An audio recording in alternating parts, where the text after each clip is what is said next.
लोक प्रशासन द्वितीय वर्ष के विद्यार्थियों का स्वागत करता हूं। हम आज केंद्रीय समाज कल्याण मंडल के बारे में पढ़ेंगे।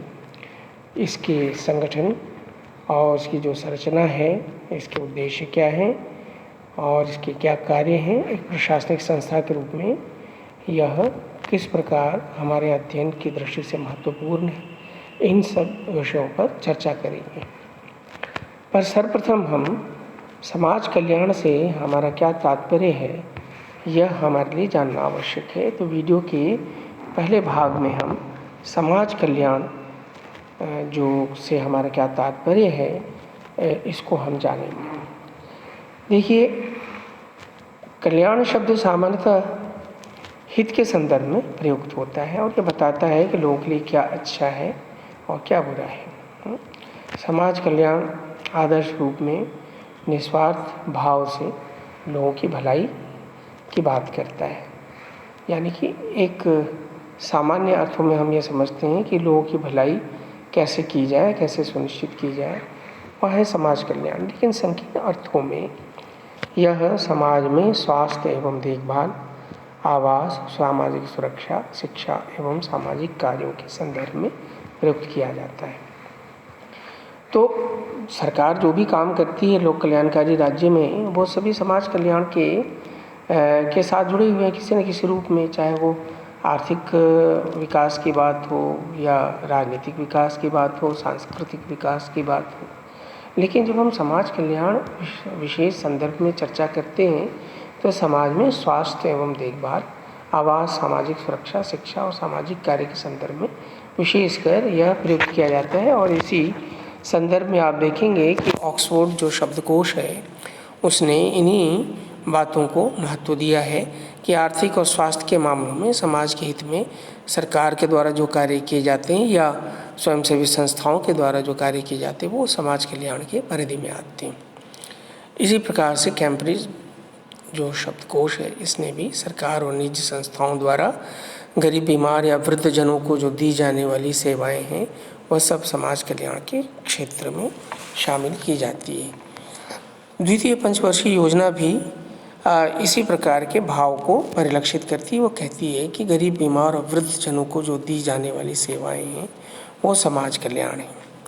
इसमें वे सामाजिक नीतियाँ भी शामिल हैं जो देश के नागरिकों के कल्याण को प्रभावित करती है। तो अब देखिए, ये क्या क्या कार्य हो सकते हैं समाज कल्याण के अंतर्गत। अगर हम पूछें कि भाई किन किन कार्यों के रूप में यह अभिव्यक्त होता है, तो जैसे सामाजिक जो वंचित वर्ग है, SC, ST, OBC वगैरह, इनके इस वर्ग के लोगों के लिए जो भी कल्याणकारी योजनाएं सरकार चलाती है, वह सब समाज कल्याण के क्षेत्र में शामिल है। इसी तरह अनाथ, विधवा, वरिष्ठ नागरिक, महिलाएं एवं बच्चे, सामाजिक रूप से ऐसे वर्ग जो उपेक्षित हैं, जैसे भिखारी, वेश्या, देह व्यापारी, बाल अपराधी,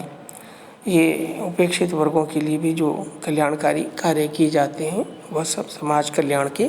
क्षेत्र में शामिल है। इसी प्रकार से शारीरिक और मानसिक रूप से अक्षम और आर्थिक रूप से जो पिछड़े, निसहाय और बेरोजगार लोग हैं, इनके लिए राज्य के द्वारा जो भी सहायता दी जाती है, समाज कल्याण के क्षेत्र में माना जाता है, उनको शामिल किया जाता है। तो संक्षेप में ये बात कही जा सकती है कि एक बेहतर समाज की रचना के लिए खासकर जो वंचित वर्ग है, उपेक्षित वर्ग है, उनको कैसे बेहतर जीवन दिया जाए, एक स्वस्थ और संतुष्ट जीवन दिया जाए, इसके लिए जो भी कार्य राज्य के द्वारा किया जाता है या स्वयंसेवी संस्थाओं के द्वारा किया जाता है, उन सभी कार्यों को हम समाज कल्याण के क्षेत्र में शामिल करते हैं। तो इस प्रकार हम क्या कह सकते हैं कि समाज कल्याण जो है वह समाज के उस हिस्से को सुविधाएं और सहायता प्रदान करने से संबंधित है जो गरीब और बेरोजगार और अशिक्षा के कारण जो भी वंचित वर्ग रह गया है, उनकी सहायता करता है। समाज कल्याण के कई देखने के कई नज़रिए हैं,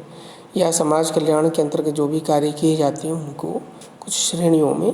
विभाजित किया जा सकता है। जैसे हम कह सकते हैं कि यदि हम किसी व्यक्ति, समूह, क्षेत्र या जाति विशेष के साथ जो भी भेदभाव अभी तक हो रहे हैं उनको अगर हम समाप्त करने के लिए कोई प्रयास करते हैं तो इसको हम निदानात्मक प्रकार का समाज कल्याण के कार्य कहेंगे। इसी प्रकार से यदि समाज में जितने भी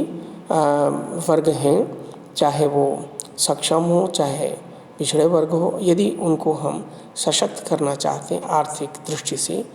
तो हम कहेंगे कि यह जो समाज कल्याण के जो कार्य हैं यह विकासवादी प्रकार का कहलाएगा। यानी इसमें हम यह भेदभाव नहीं कर रहे हैं, हम कोई विशेष वर्ग को हमने इसमें उसको ध्यान में रखते हुए कोई योजना नहीं बनाई। सबके लिए, समाज के सभी तबकों के लिए, सभी वर्गों के लिए और सबके हम आर्थिक विकास के लिए अगर कोई योजना बनाते हैं तो हम इसको विकासवादी प्रकार का समाज कल्याण कहेंगे। पर यदि हम किसी वर्ग विशेष के लिए अगर कोई उपाय कर रहे हैं तो हम कहेंगे कि यह संरक्षणवादी है। जैसे कोई समाज का जो कमज़ोर वर्ग है, वृद्ध है, अक्षम है, गरीब है, उनके आवश्यकताओं की अगर पूर्ति करना है तो या उनका संरक्षण करने के लिए उपाय करने हैं तो यह संरक्षणवादी जो है एक प्रकार का समाज कल्याण के कार्य कहलाएंगे। कुल मिलाकर समाज कल्याण क्या है? यह एक सोच है कि भाई हमें समाज में जो असमानता है उस समानता को दूर करने के लिए और एक सभी समावेशी विकास के लिए, सबके लोगों की देखभाल और उनके विकास के लिए जो भी हम प्रयास करते हैं, जो भी उपाय करते हैं, वह सब समाज कल्याण के क्षेत्र में शामिल होता है। इसलिए समाज कल्याण के क्या उद्देश्य हैं अगर ये सवाल पूछा जाए तो कहेंगे कि इसका मूल उद्देश्य तो लोगों की जो न्यूनतम आवश्यकताएं हैं उन न्यूनतम आवश्यकताओं को पूरा करना है, जैसे रोटी, कपड़ा, मकान, आवास इत्यादि। तो और इसके अलावा जैसे लोग बेहतर जीवन जी सके, संतुष्ट पारिवारिक जीवन जी सके, उनको अभिव्यक्ति के उचित अवसर उपलब्ध हो, सभी के साथ सामाजिक न्याय सबको उपलब्ध दिया जाए। यानी कि जो भी संसाधन है उन संसाधनों का वितरण करते समय हम सभी वर्गों के आर्थिक विकास की बात करें तो यह सामाजिक न्याय की बात होगी। और इसी प्रकार से खासकर ऐसे जो अक्षम वर्ग है जो स्वयं अपना ध्यान नहीं रख पाते तो उनके लिए है ना जो भी योजनाएं बनाई जाती है वह सब समाज कल्याण के क्षेत्र में शामिल है। इसलिए एक महत्वपूर्ण जो समाज कल्याण के कार्यों की पहचान होती है वह होता है कि जो समाज के दुर्बल वर्ग हैं, अक्षम व्यक्ति हैं, वृद्ध हैं, महिलाएं हैं, उन सब के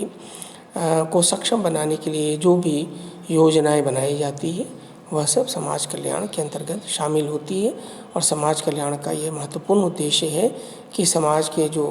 अक्षम व्यक्ति हैं या जो स्वयं अपने विकास के लिए